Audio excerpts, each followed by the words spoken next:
Thank you for joining the Mesa Verde Foundation. I'm Monica Buckle. I serve on the Foundation's Board of Directors, and I'll be moderating today's event. Every second Wednesday of each month, Conversations from the Mesa features Mesa Verde National Park staff and their areas of expertise. Today, we are most privileged to have Tova Spector joining us.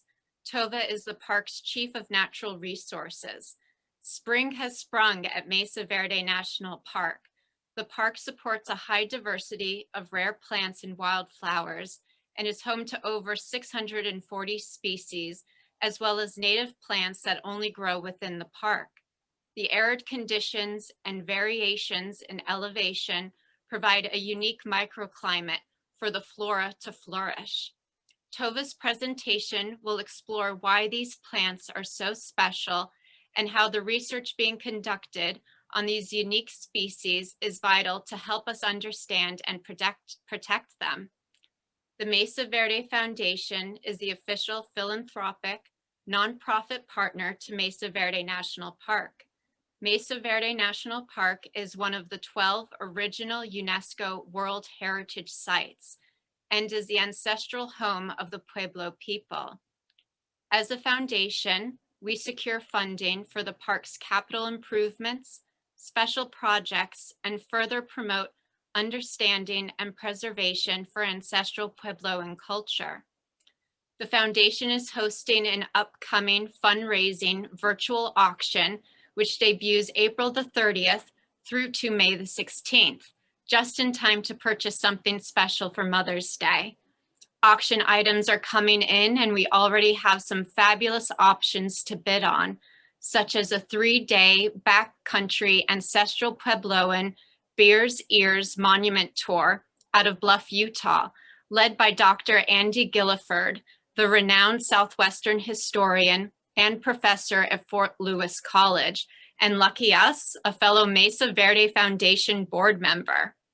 An exceptionally rare Mesa Verde style basket with false braid created by the acclaimed contemporary basket maker Christopher Lewis of Zuni Pueblo, and a private flight and aerial tour over the Four Corners region and its monuments provided by the foundation's chairman, David Nagler, plus so many more amazing items like Southwestern jewelry, art, gift cards, and lodging packages. Please check out our website next week for the auction. The auction link can be accessed under our events tab. While we're on the subject of events, please visit our website to also view and sign up for our fall tour at the park. This year's fall tour is not to be missed.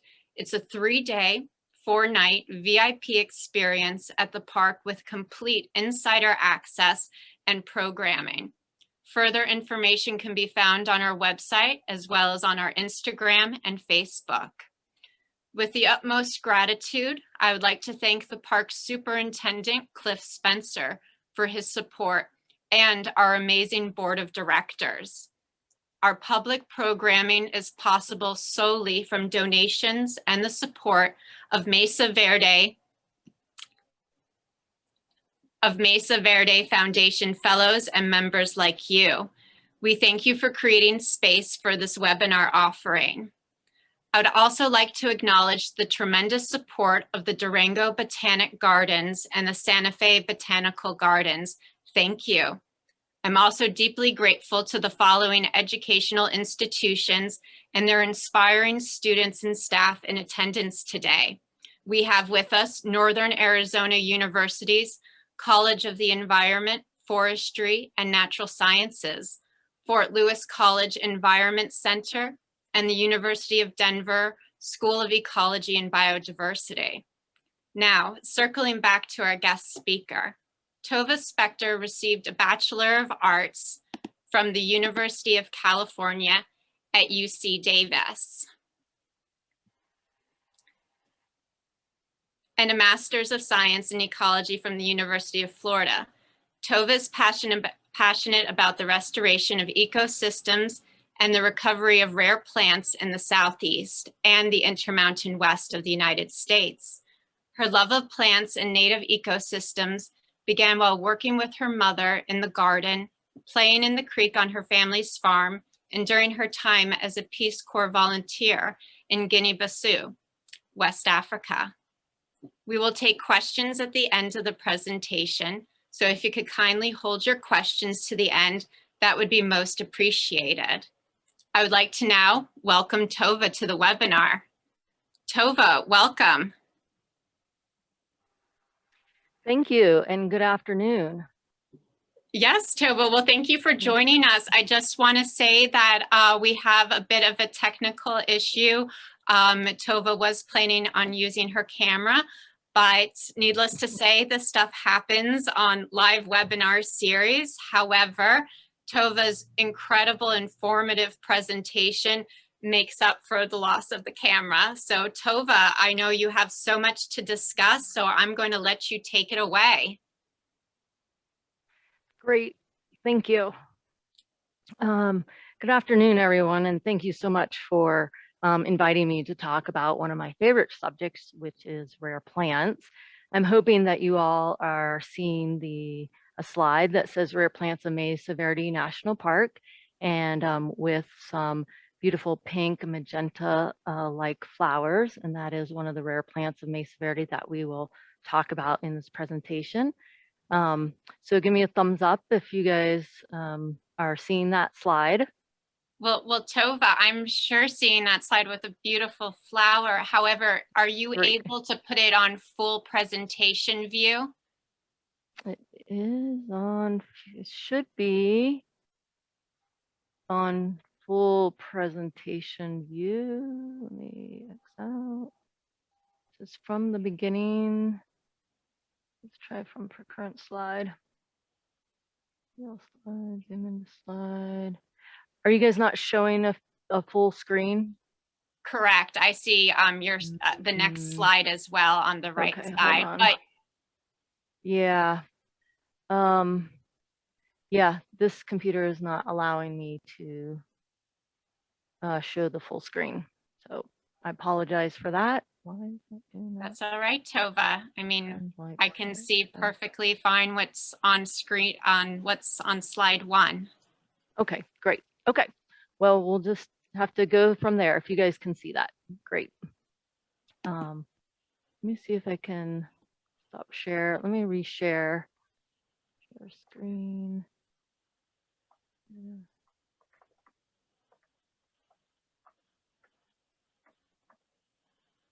See if that's any better. Is that better? Perfect. Absolutely perfect. Okay, great. Excellent. Glad to hear that. Okay, great. Yeah, well now. There we go. Okay, can you see the next slide? Yes, we're on agenda. Great. Agenda. Yes. So today we'll be talking about the rare plants of Mesa Verde. We'll be discussing why some species may be rare. We'll be discussing specifically the rare plant species that we find at Mesa Verde National Park and at Yucca House National Monument. We'll be discussing the threats to these species, and then the conservation measures that the park and others can take to help to conserve these species. So here we are on the Colorado Plateau, and if you can see my cursor, Mesa Verde is up here in the Colorado Plateau, and here's Yucca House National Monument also. The Colorado Plateau is an very arid environment. Mesa Verde gets about 16 inches of precipitation annually, mostly from winter snow and then also from summer monsoons. The Colorado Plateau is also considered mid to high elevation, and at Mesa Verde that ranges from about 6,200 in Mancos Canyon to about 8,500 feet at Park Point. Colorado Plateau also has deep canyons with many geologic layers exposed, and this combination of elevation, precipitation, geology, and the slope aspect creates lots of different habitats for a diversity of species.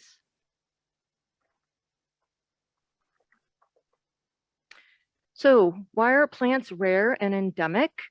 So endemic means that they're found only in a certain geographic area or region. For example, the Four Corners region or Mesa Verde. So some plants are only found in these restricted areas. Some plants are only found in the state of Colorado. And when we talk about some of the plants at Mesa Verde, some of those are only found in those regions, and those are endemic species. And we'll talk more about those species. Some plants have specific habitat requirements that make them rare, such as having evolved on specific geological layers or soils. Some species are rare that were very common, but they may have suffered habitat loss or habitat degradation. And so they have reduced in population or size, and they have become rare. Some plants are exploited or persecuted. When we think of orchids or cactus species, cacti, or American ginseng is a really good example of species that people hunt in the wild. They dig up and they take home with them, and that actually reduces their populations in the wild. Some species are relict. That means they were once more widespread, and now they have shrunk in their range because of changing environmental conditions, and now they may be restricted just to certain areas. Disease can also be devastating to a species, even some that were exceedingly common. When we think of the American chestnut, which was a dominant tree species in the eastern United States and Canada, with more than 4 billion trees, that's B with billion with a B, ranging from Maine to Florida. It was one of the dominant species in the eastern US. It's not extinct, but it's functionally extinct. But an introduced species, the chestnut blight, has reduced the species so it is no longer represented as a canopy tree species in our eastern deciduous forests. So that's a good example of an extremely common plant species that is now very rare. Climate change also affects and has reduced some common species, making them rare. And then isolation, such as geographic isolation, geologic isolation, or temporal isolation can also make species rare as well. So here we are looking basically from Yucca House National Monument up to the Mesa Verde Cuesta. And the Mesa Verde Cuesta includes both Mesa Verde National Park and the Ute Mountain Ute tribal areas. And that whole area we call the Cuesta because ecologically species don't understand our administrative boundaries. So when we're talking about the Mesa Verde Cuesta, we're talking about that ecologically. So the Mesa Verde Cuesta, you can see, is physically isolated from the surrounding valleys by elevation. There's that distinct and abrupt elevation change. This can also lead to changes or differences in the climate between Mesa Verde and the surrounding valleys, and both in temperature and precipitation. You can also, when you're looking at this, you can see the different bands of geologic layers along the escarpment of the Mesa Verde Cuesta. And then the steep slopes and are really evident in this photo, as well as the different geographic aspects. An aspect is the direction that a slope faces. So you can see the combination of all these things create a lot of different habitats for different species. Tova, I'm just going to intersect myself. You're doing a beautiful job, and I love your slides. We have a comment that someone, if you could mention what the flowers on each slide are, and also the plants that we're seeing on each slide. Okay, yes, we're getting into that right now. So good stuff. So thank you. So here are some of the rare and endemic plants at Mesa Verde National Park. And then I'll talk about one that we find at Yucca House as well. So this plant right here, this is the Graze Townsend daisy, or also smooth Townsend daisy is another name for it. And we'll look at that plant a little more in depth later in the presentation. But here are the different species. Chapin Mesa milkvetch. We're going to actually talk a lot more about that species because we've done a lot more work on that species than some of the other species. And then Cliff Palace milkvetch, also the same genus. They're both milkvetches, but very different. And then Mesa Verde stickseed. All three of those species are actually only found on the Mesa Verde cuesta. Mcdougall's parsley, large flower Colombia, wild hollyhock, giant Heliborine, Hayden's Gilia, alkali pepperweed, Graze Townsend daisy, which the photo is showing you one right there, short stem beard tongue, big tooth maple, Maidenhair Fern, and Arizona gumweed. So on this photo, this is a picture of Chapin Mesa milkvetch. It's a perennial legume in the pea family. It was described in 1945 from a specimen taken by Hazel Schmoll. And just as a side note, Hazel Schmoll was one of the first Colorado state female botanist in the 1930s. And she was one of the first PhD female botanists. And actually this species is named for her. Its Latin name is Astragalus schmollii, named for Hazel Schmoll. Anyway, it was first discovered in from a specimen that she collected in 1925, northwest of Spruce Tree House. So that's its type, what we call a type locality. That's where a species is first found and described. So this species goes dormant every fall and it may reemerge in the spring. It's very dependent on winter snow and precipitation. So in dry years, like in 2018, when we had a very dry year, many of its stems did not emerge. It has a very deep, what we call woody caudex, and that's a very large underground stem that stores lots of energy so that it can remain underground at least for 1 year and maybe multiple years. That's something we're still trying to learn more about.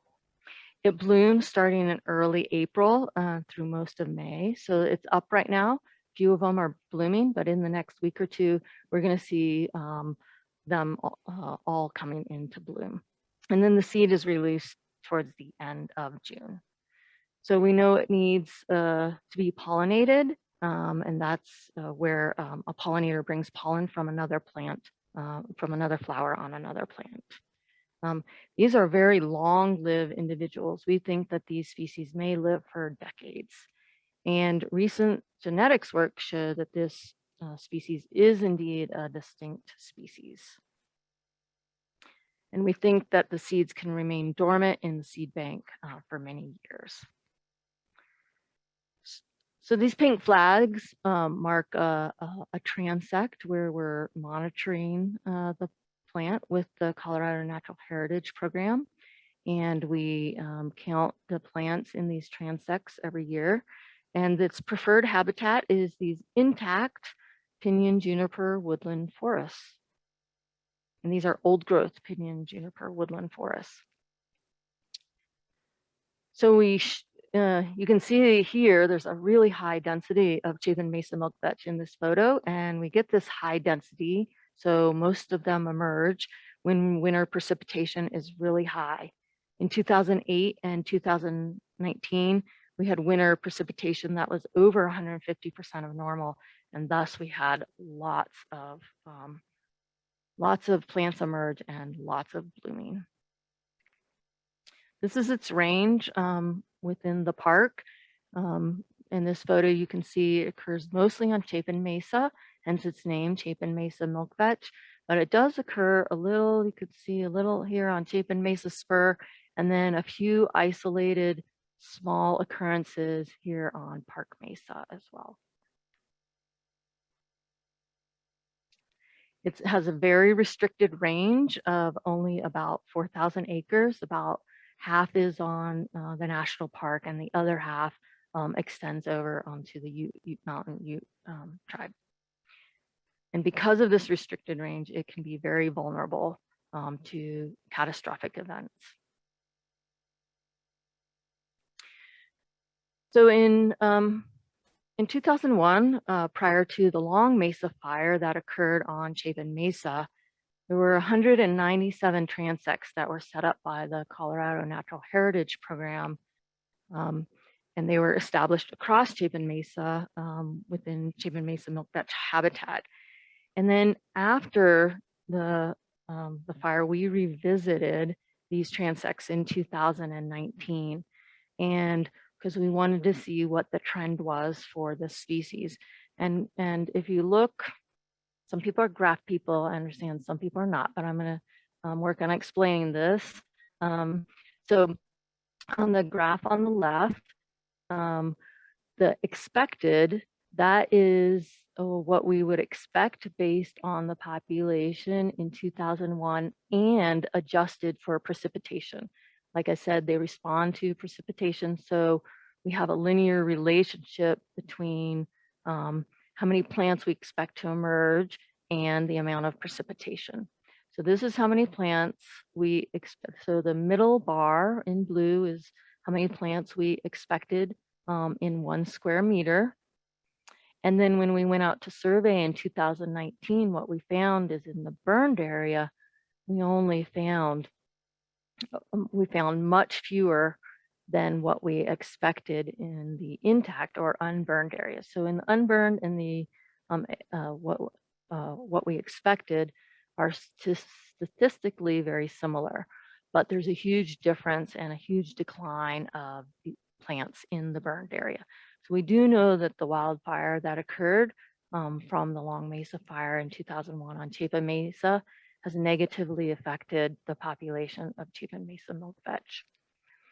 The other big surprise that we found, so if we look on the graph on the right, the other huge surprise that we found is that seedling density and recruitment was much greater. The green here is the unburned intact Pinyon Juniper woodland, and the orange is the recently burned area from the Long Mesa fire.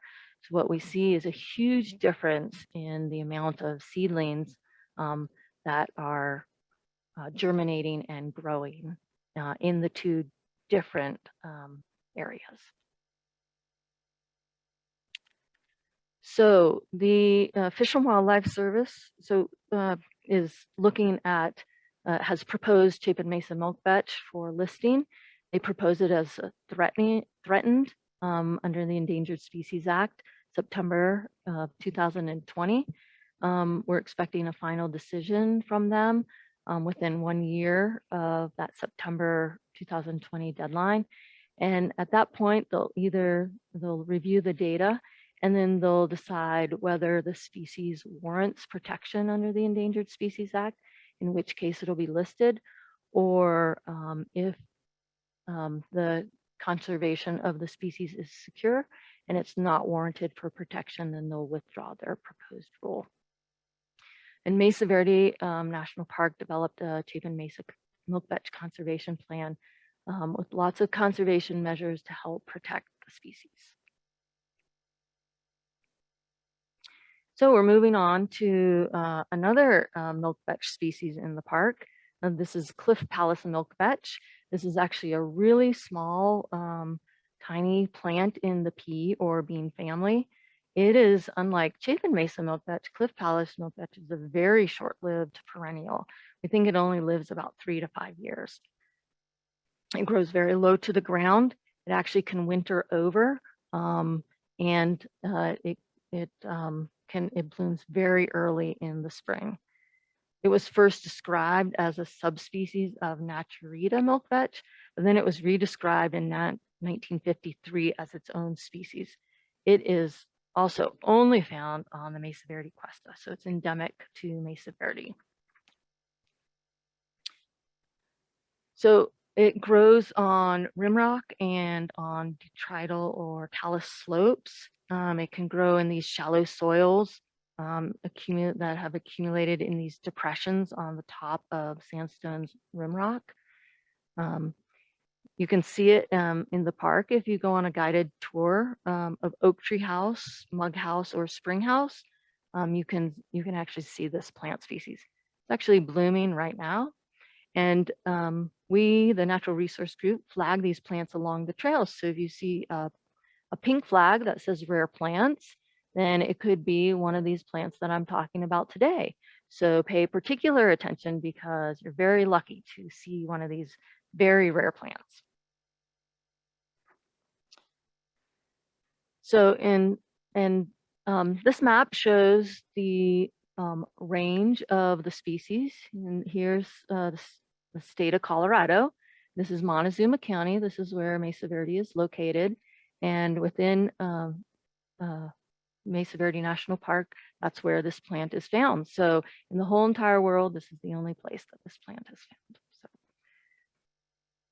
So, and this species got its name because it was found in the vicinity, was hence the name Cliff Palace Milkvetch. So, and then this photo, so if you look right here, this is one of my car keys. And so you can see how tiny this plant really is. This is a full-grown plant. Here's its blooms.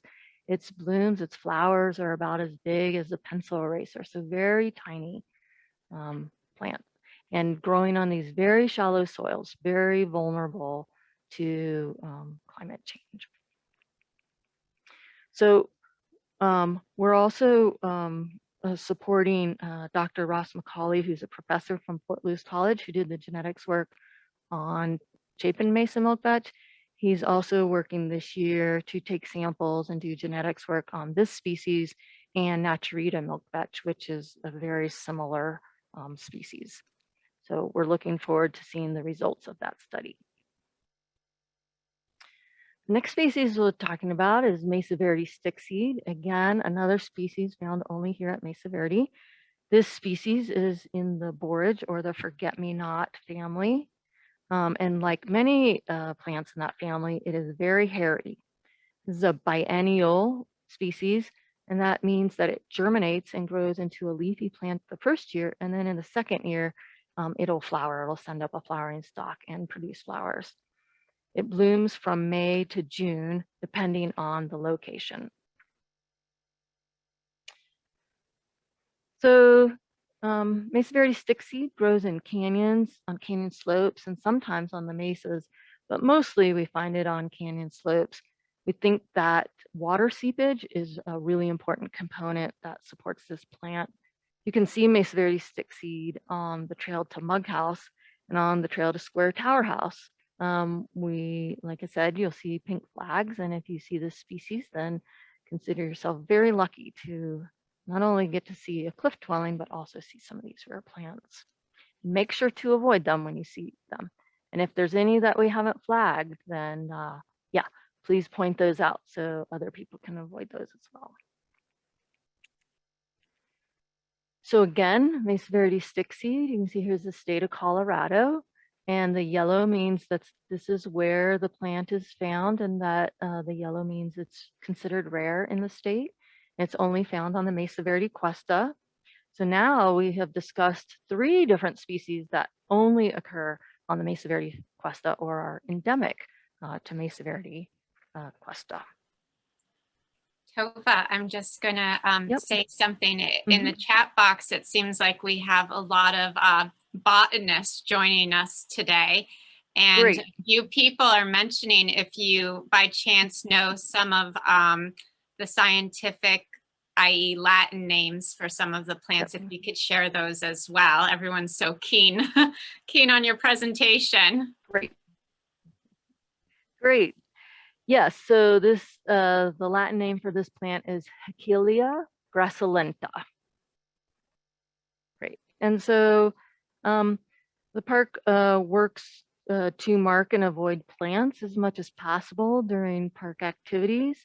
And then we'd like to set up some long-term population monitoring of these species so we can better understand its life cycle, its reproduction, and its needs. So the next plant that we're going to talk about is Graze Townsend daisy. It's a small cushion-like plant with white flowers that's in the aster family.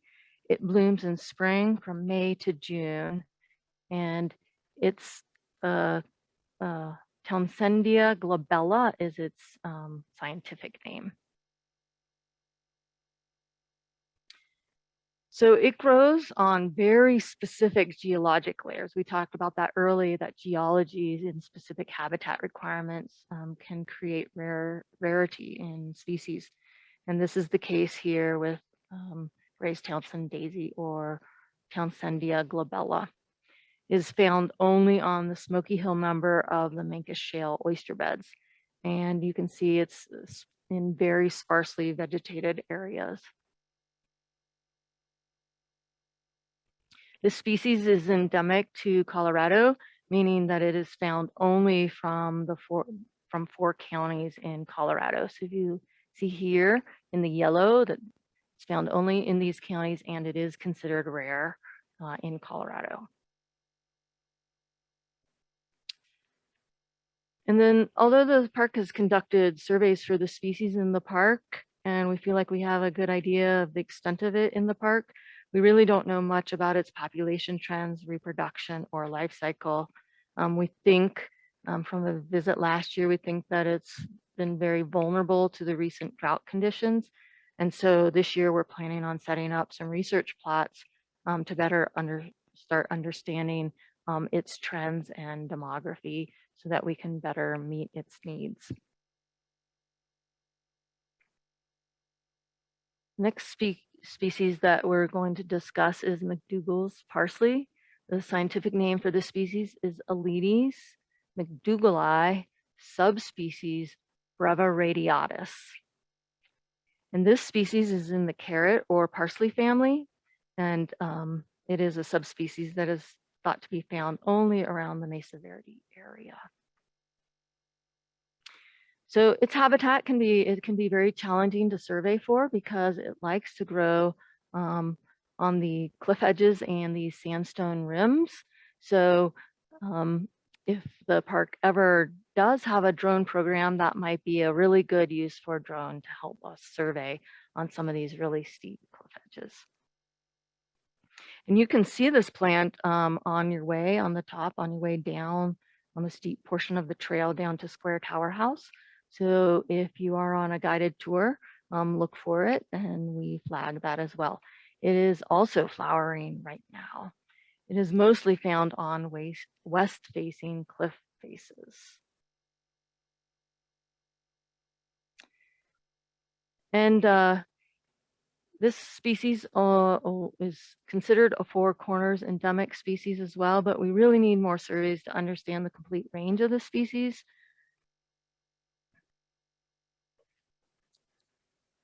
And then we likely need some more additional genetics work on this species because it's described as a subspecies of another species. And then we also need information about its life cycle and reproduction as well. Hayden's Gilia, so this was the same species that was in the first slide. Used to be called Gilia haydenii, but now the genus has been changed to Aliciella. Interesting, Aliciella is a genus of plants that is named for Alice Eastwood, and she was a well-known famous botanist in the early part of the 20th century. But this species is in the phlox family, has these pink or magenta blooms that can be prolific, especially in wetter years. It is also a biennial that forms a rosette in the first year, and then it flowers in the second year. It can look very delicate, and it can be found, you can see it on the Big Hill as you come up the Big Hill on the main park road as you enter Mesa Verde National Park, and it could be very showy when it's in full bloom. And it can bloom actually throughout, it can bloom both in the spring, and I've actually seen it also blooming in late fall. So it has a very wide range of bloom times. It loves the Mancus Shale, the exposed Mancus Shale areas of the park and the northern areas of the park.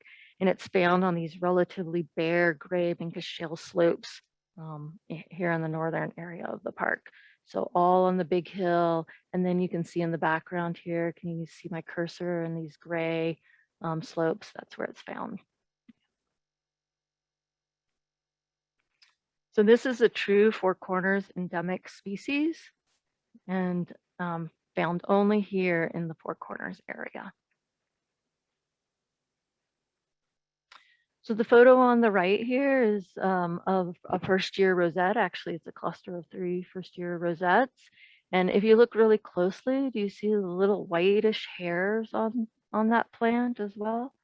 And those hairs are can be important to plants. They can actually help them retain moisture and in arid conditions. On the left there, you can see a huge density of this Hayden's Gilia blooming, and you can see how delicate the stems and the flowers can be when they're blooming. Next species is called large flower Colombia. It is in the phlox family. Its scientific name is Colombia grandiflora. Its flowers are yellow to orange with blue pollen, so very unique. It flowers from May to June, and we do not always find it, especially in dry years.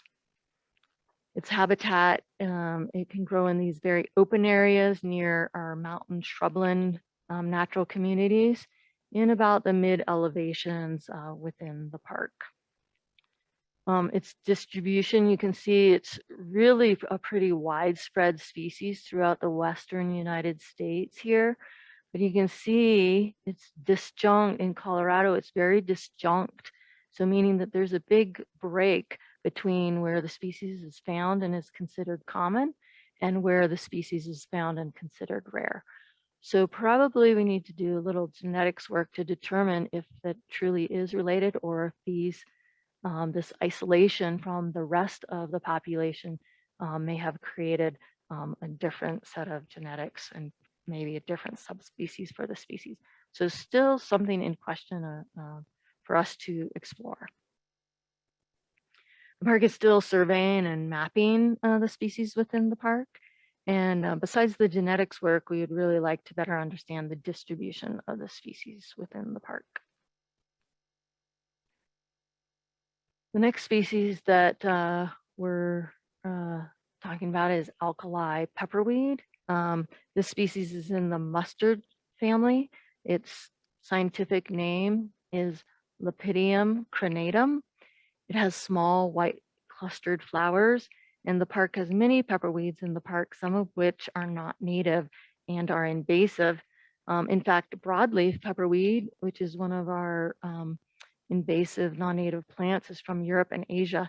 And it looks very similar to alkali pepperweed when it's blooming, but there are some subtle differences in color, and we work really hard to identify that because we try to remove broadleaf pepperweed from the park so that we can retain habitat for alkali pepperweed.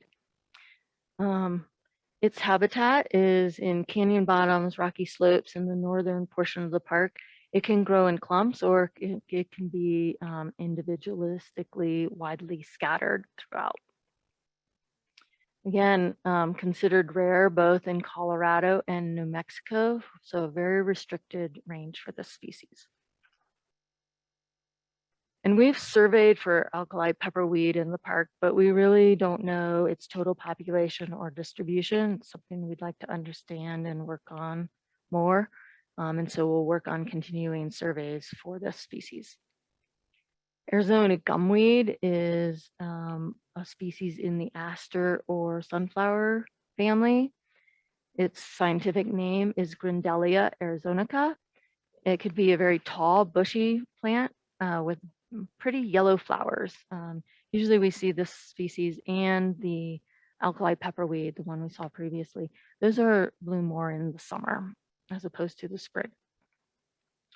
The species can grow in a variety of habitats, including mesa tops, canyons, canyon slopes. It's sometimes found in very dense clusters as well. The habitat for this species is found in these 4 states, Utah, Colorado, Arizona, and New Mexico, but it is considered rare here in yellow here in Colorado.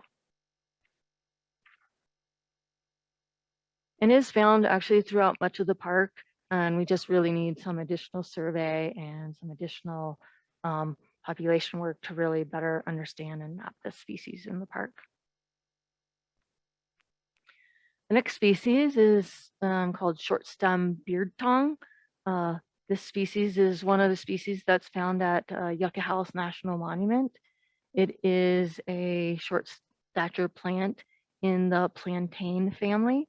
So its scientific name is Penstemon breviculus. It can be very showy with purple to pink flowers. And penstemon, the scientific genus for it, means 5 stamens. And one of the stamens, or the male part of the flower, is sterile with lots of hairs, likely to attract and facilitate pollinators.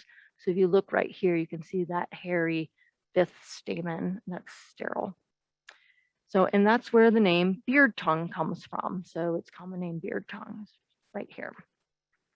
And there are many different species of beard tongue in the region.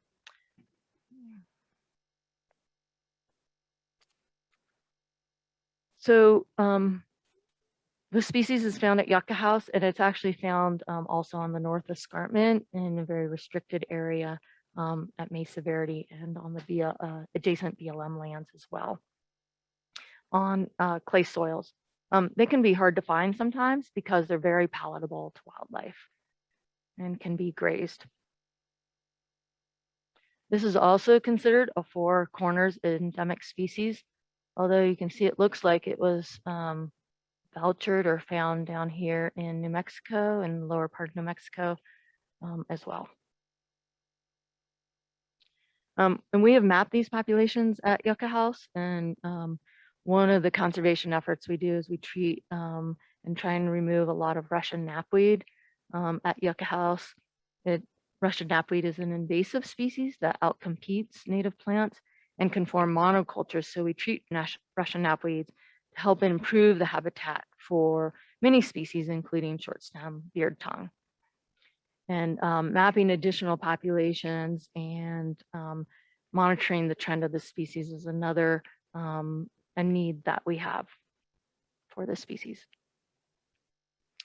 Big-tooth maple is a broadleaf deciduous tree in the maple family. And looking at this picture, looks very different from all the other habitats that we've seen so far. So this habitat looks really moist and really verdant green, but this species is found on these moist side ravines in the park at higher elevation. It's really restricted to just a couple locations in the park, so very rare within the park. And when looking at this photo, it just looks so moist and green, you really forget that this is located in an arid region. So Montezuma County is the only county where this is found in Colorado. So it's really at the edge of its range here, and it's considered very rare.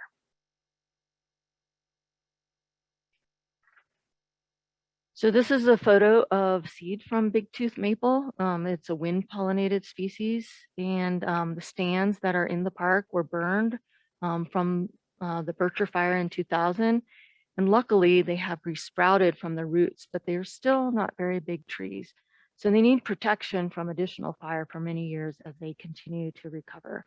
They're also suffering from drought conditions over the last few years here at the park, because as you can see, they like these moist, cooler habitats. That's where they do best. Next species, wild hollyhock or Iliamna grandiflora. Wild hollyhock is in the mallow or hollyhock family. It has very showy blooms and it can sprout from seed right after fire. We think the seed actually can remain dormant in the soil for many years. This species is found in moist areas and higher elevations of the park. And we think that it grows where there's water seeping underground, making the soil conditions moist and very suitable for this species. This population was found around the Park Point area. The species is considered rare in Colorado and New Mexico, although again, just found in these 4 states within the United States and the world.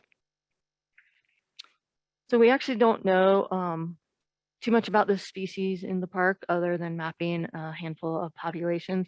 So we really need to go back to these original populations, map them a little better and get a better population estimate the dry conditions in the park are likely impacting them.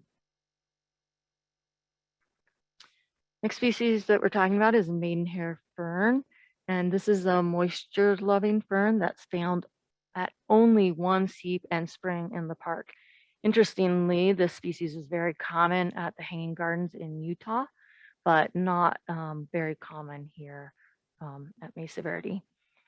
So again, it's found at these this one seep in spring near Oak Tree House. So if you, Oak Tree House is, guided tours are not offered this year, but in future years, if guided tours are offered to Oak Tree House and you're lucky enough to be on one, you'll walk by this seep and spring and you will get to see this Maidenhair Fern here.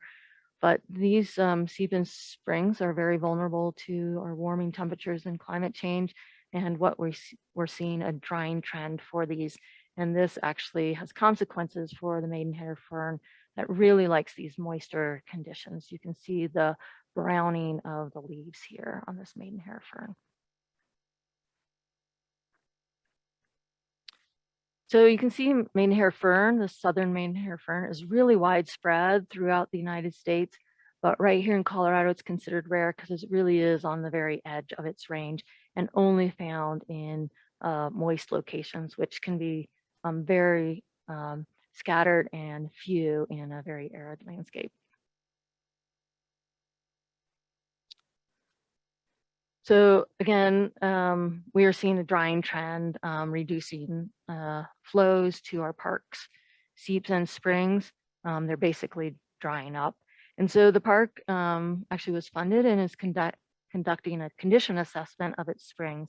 And we hope that that condition assessment will help us better understand how we can help these springs and the vegetation that depend on them, including the Maidenhair Fern. So I think this is the last species that we're going to talk about today. So this species is giant Heliborine or Epipactus gigantea. It's a very showy flower in the orchid family. So its habitat is in these wet, moist areas, also in these seep and spring areas. So again, this species is a very widespread species, widespread throughout the West. But as you can see on the eastern edge of its range, it's considered very rare in these arid environments.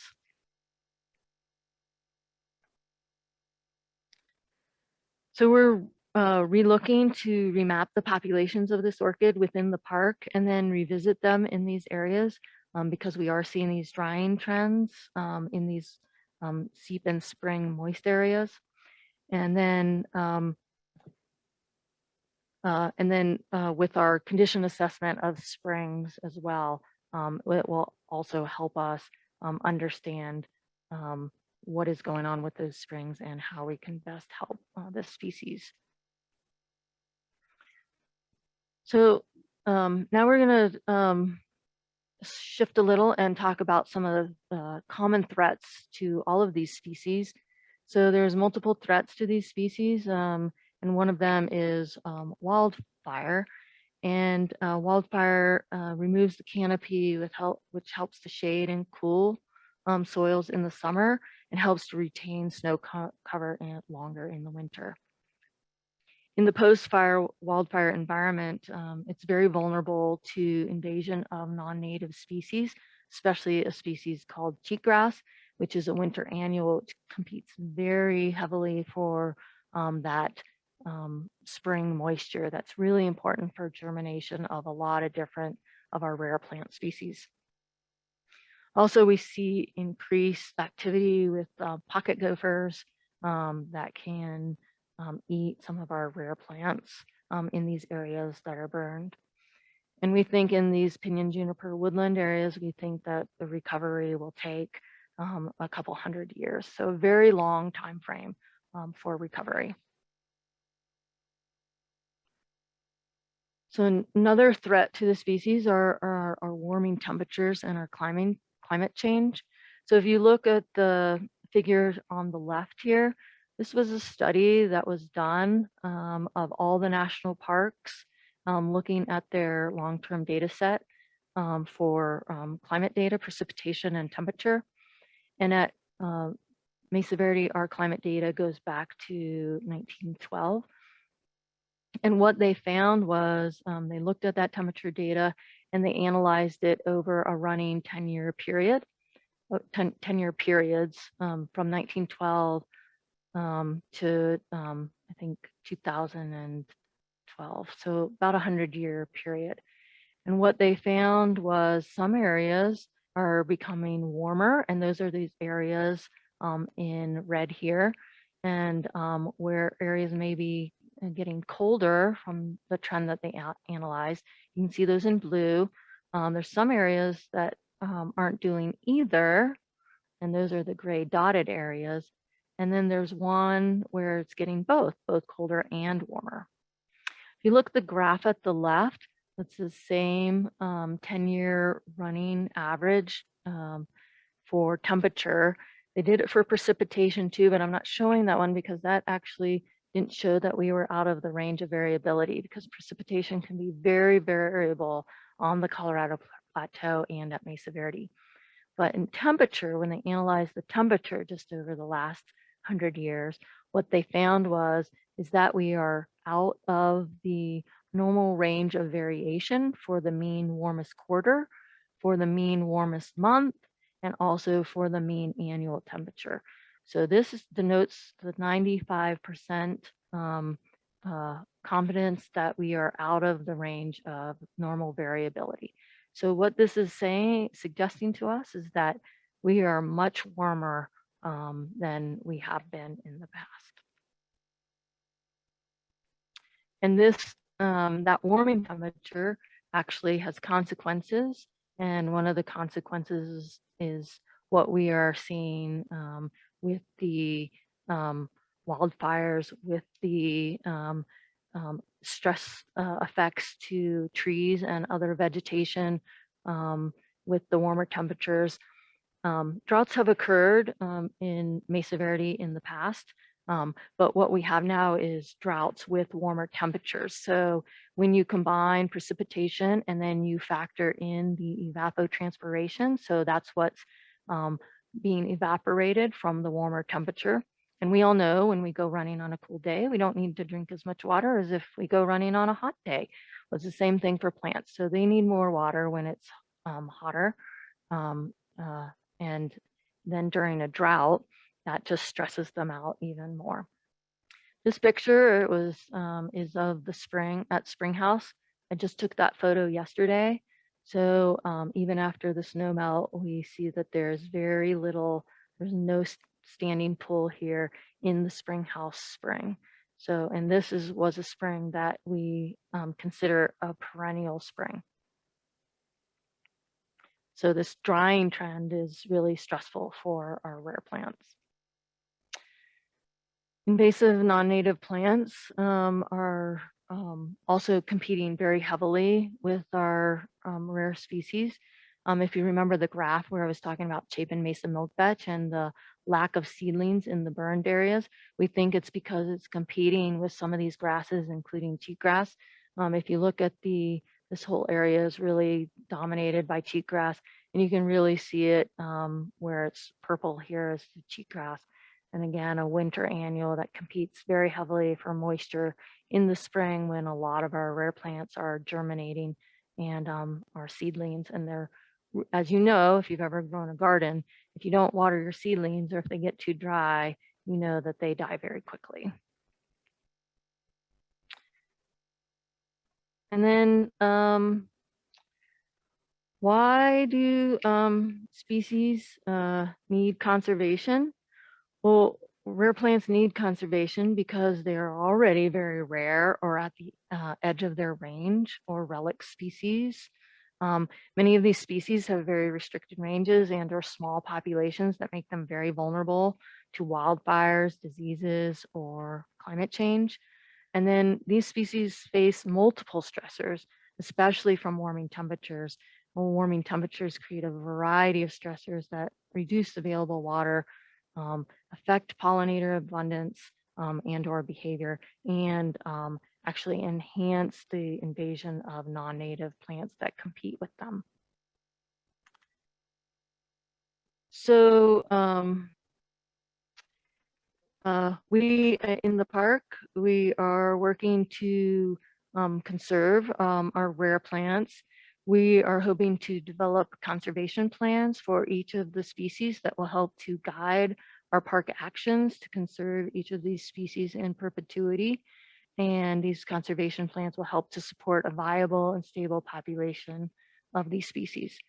We hope to protect intact plant habitat, restore habitat that may be degraded, and reduce the stress and stressors to these plants. We also, in the park, actively work to avoid impacting these plants and habitats during plant park activities. Protecting pollinators is really also very important because many of these plants depend on pollinators for reproducing. And so protecting pollinators and their habitat is also an important component of conservation of these plants. And then we also really like to work with our partners, and that's the Mountain Ute Tribe, Fish and Wildlife Service, Colorado Natural Heritage Program, BLM, and our other park neighbors. Some of those are private landowners. And then thank all of you for learning more about the rare plants at Mesa Verde National Park. Really enjoyed talking to you about that.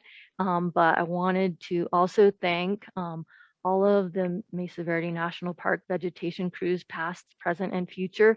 The reason that we know the information that we do know is from their tireless and committed efforts to rare plant conservation. Also, the Mesa Verde National Park natural resource team is very dedicated, group of professionals that work really hard to protect and conserve the natural resources of Mesa Verde National Park and Yucca House.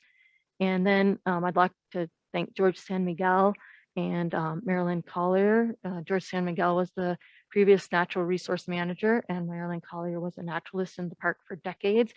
And both of them made great strides to survey, map, and really understand the rare plants of Mesa Verde and Yucca House. Renee Rondeau, Jill Handwerk, Bernadette Kuhn, and David Anderson have all done a tremendous amount of work on rare plants within the park, especially on Chapin Mesa milk vetch. The reason we know so much about Chapin Mesa milk vetch is due to their efforts. Dr. Ross McCauley from Fort Lewis College is actively working with the park to analyze the genetics of some species, and his work has greatly helped us understand especially Chapin Mesa milk vetch.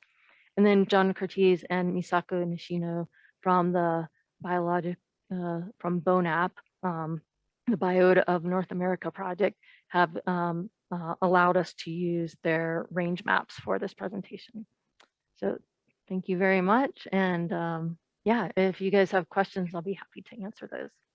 Well, thank you so much, Tova. I mean, this is just testament to the resiliency of plants and the seeds that they grow in such extreme environments. And thank you for informing us about the conservation methods, being the research and what's going to be done to ensure these beautiful species continue to thrive.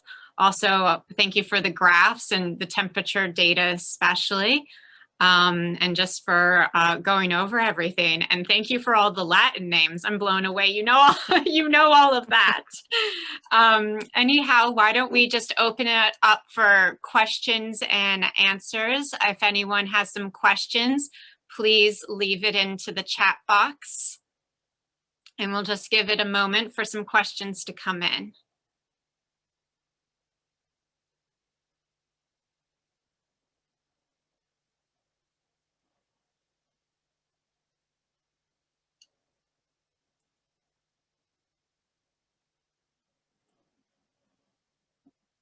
Well, as we're waiting for some questions, Tova, I actually have a question.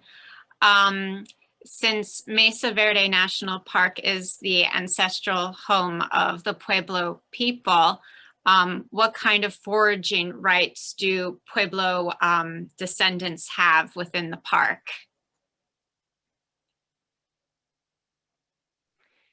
Yeah, so the Park Service has a protocol if ancestral people would like to come and collect plants, and it's a 2016 protocol, and it really involves a request from their tribal government to the superintendent, and then there's a whole process that occurs after that. Okay, well, thank you. I have some questions for you. One is from Jean and Polly. How does the park deal with cheatgrass? It's a really good question. So we do not have great methods to control cheatgrass. So really what we're trying to do is prevent further spread of cheatgrass. So that really is our first go-to, is to prevent that spread of cheatgrass to other areas, and really try and restrict it to where it is now. And then we're hoping that at some point that we will have good methods for controlling cheatgrass. And at that point, we will start to work to restore those areas. Thank you. We have a question from Marietta. What more can you share about pioneering botanist Alice Eastwood? Oh, I'm definitely not the expert on Alice Eastwood, but she was in this area for a period of time, but I think she was then curator at the, I want to say the Santa Ana Botanical Gardens. And there's a story about her when that burned, about running out, saving some of her specimens, her voucher specimens, and running out with those. So she was a very dedicated botanist in the early 20th century. Right now, a question from Kitty. Are there data on plant ranges moving north as the climate heats up? Yeah, that's a good question. So if you look at the range maps that I showed, which are from John Curtiz and Misako Nishino from the Biota of North America program, they are updating those maps probably from better surveys and additional surveys.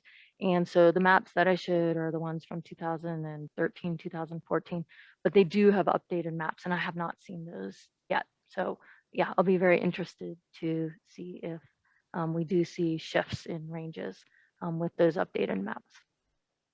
And a question from Debbie, going back to Native Americans and indigenous people. Did Native Americans use any of these plants for food, medicine, dyes, or any other use? Yeah, so likely they used a lot of these plants for many different purposes, but I am definitely not the expert on ethnobotany, so I would definitely suggest that you guys invite other folks on to talk about ethnobotany for a future presentation, which yeah, I'd be interested to hear that as well. Okay, and we have a question from one of our fellows, Doug. In the distribution map for the Colima, I believe, the map showed an orange area with bars that was in southwest Wyoming. What does that orange barred area stand for? Yeah, so that means that we're not sure that that record is accurate and probably needs to be verified. And here's a question from Celia. Is knapweed control done by hand pulling? So for Russian knapweed, we actually control it using herbicides. but there's another knapweed, diffuse knapweed that occurs at the entrance of Mesa Verde that we also control by hand pulling. So Russian knapweed is rhizomatous, meaning it's linked with underground stems. So it's very difficult to get rid of just by hand pulling. You can hand pull it and those underground rhizomes will just pop right back up.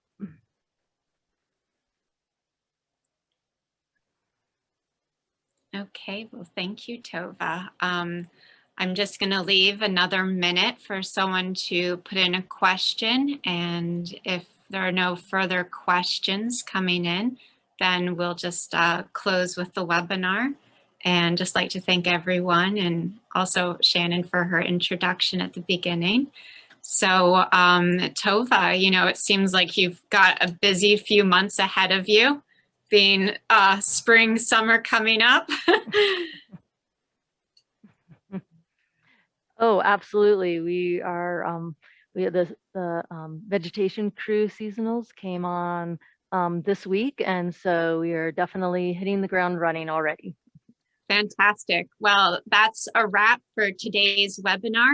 And check back with us next month. We're going to have Dr. Andy Gilliford present. And for those who would like a recording of today's presentation, an automatic email will be sent out in the next coming days with the presentation link.